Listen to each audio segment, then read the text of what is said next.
When volume dries up during a decline, it shows that bears are less eager to sell short, while bulls are no longer running for the exits.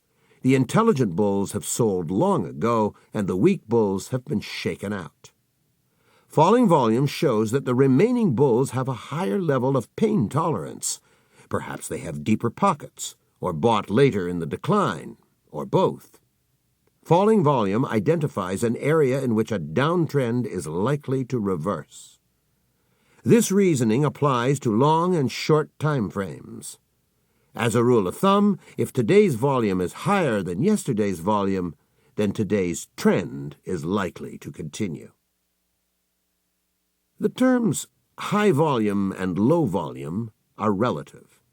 What is low for IBM is high for Apple Computer, while what is low for gold is high for platinum, and so on.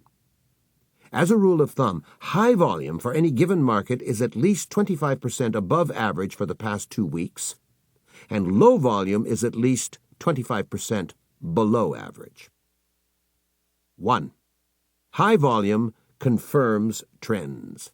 If prices rise to a new peak and volume reaches a new high, then prices are likely to retest or exceed that peak.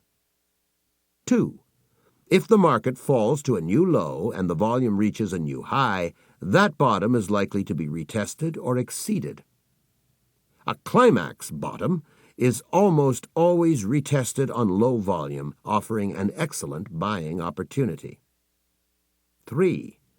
If volume shrinks while a trend continues, that trend is ripe for a reversal. When a market rises to a new peak on lower volume than its previous peak, look for a shorting opportunity.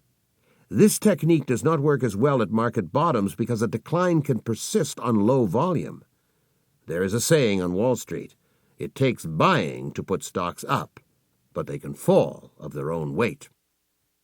4. Watch volume during reactions against the trend. When an uptrend is punctuated by a decline, volume often picks up in a flurry of profit-taking. When the dip continues but volume shrinks, it shows that bulls are no longer running or that selling pressure is spent. When volume dries up, it shows that the reaction is nearing an end and the uptrend is ready to resume. This identifies a good buying opportunity. Major downtrends are often punctuated by rallies which begin on heavy volume. Once weak bears have been flushed out, volume shrinks and gives a signal to sell short.